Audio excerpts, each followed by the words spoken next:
Some disappearances end, some linger, and some continue walking long after the body is gone. Black Hollow specializes in the last kind. After the events of Episode 2, the town tried to settle back into its routines. People went to work, kids went to school. The sheriff pretended the forest was just a forest.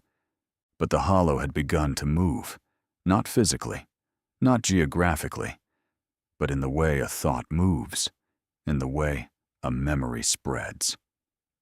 The first sign came from a man named Daniel Mercer, a retired firefighter, a quiet man, a man who had spent his life running toward danger, not away from it.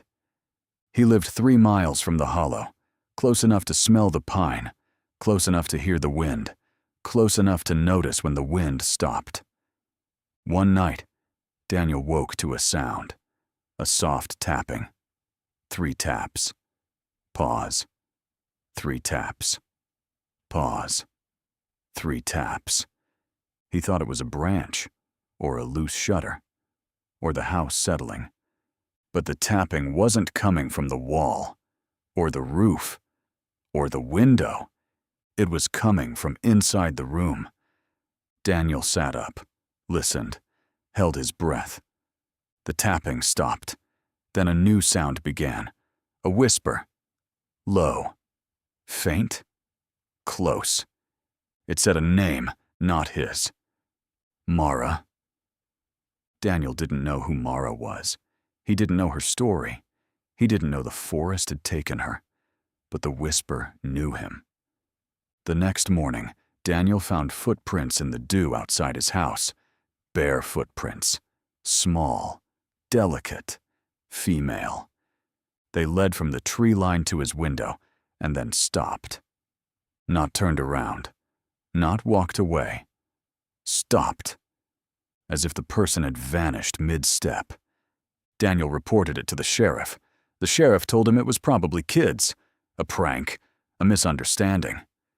But the sheriff's hands were shaking, because he had seen those footprints before, in the hollow, in the clearing, near the well. Footprints that belonged to someone who should not be walking. 2 days later, a woman named Evelyn Price was driving home from a late shift. She passed the edge of the hollow. The road was empty. The night was still. Then she saw a figure on the shoulder, a woman, standing perfectly still, facing the trees. Evelyn slowed down, rolled down her window, called out, "Are you all right?" The woman didn't move, didn't turn, didn't acknowledge her. Evelyn stepped out of the car, walked closer. Her breath fogged in the air. "Do you need help?" The woman turned. Evelyn screamed. The woman's face was wrong, not disfigured, not injured, just incomplete. Like a sketch someone had started and then abandoned. No eyes, no mouth, just smooth skin where features should have been. Evelyn ran back to her car, locked the doors, called the sheriff. When she looked back at the shoulder of the road, the woman was gone. But the fog on the passenger window had a handprint on it. A small hand, a woman's hand, pressed from the inside. The sheriff arrived 20 minutes later. He found Evelyn shaking, crying, unable to speak. He found the handprint, too, still fresh, still wet, still warm. He didn't tell Evelyn this part. He didn't tell anyone. But the handprint matched Mara's. The next incident happened in the woods behind the elementary school. A boy named Caleb wandered too close to the tree line during recess. He said he heard someone calling his name, a woman's voice, soft, gentle, familiar.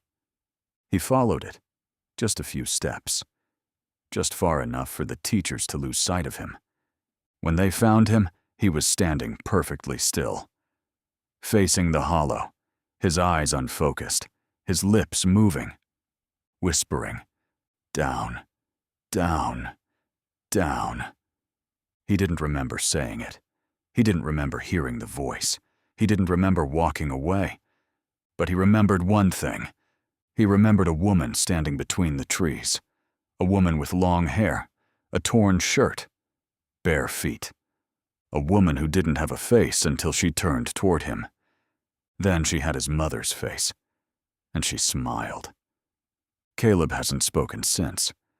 The sheriff called in a specialist, a forensic linguist named Dr. Rowan Hale, no relation to Robert Hale, the surveyor from episode 2. Dr. Hale analyzed the recordings from the hollow, the whispers, the echoes, the strange distortions. He said something no one wanted to hear. "These aren't voices," he said. "They're imitations, attempts, like something is practicing speech without understanding it." He played one recording, a whisper captured near the well. It said, "Mara." But the cadence was wrong. The rhythm was wrong. The breath was wrong.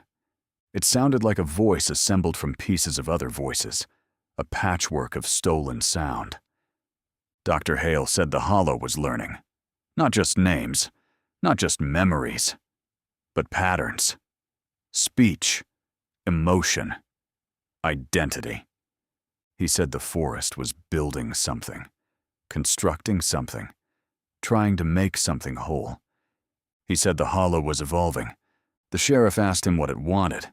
Dr. Hale didn't answer. He just played another recording. A whisper. Soft. Close. Almost human. It said, "Let me in." That night, Dr. Hale left town. He didn't tell anyone where he was going. He didn't take his equipment. He didn't take his clothes. He didn't take his car. He walked into the hollow, alone, after midnight. He has not been seen since. But 2 days later, a new whisper appeared on the recordings. A whisper that sounded like Dr. Hale. Almost. Not quite.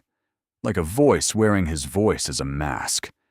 It said, "I see her." Then, after a long pause, "She's not alone." Black Hollow is no longer waiting. It is no longer watching. It is no longer learning. It is moving.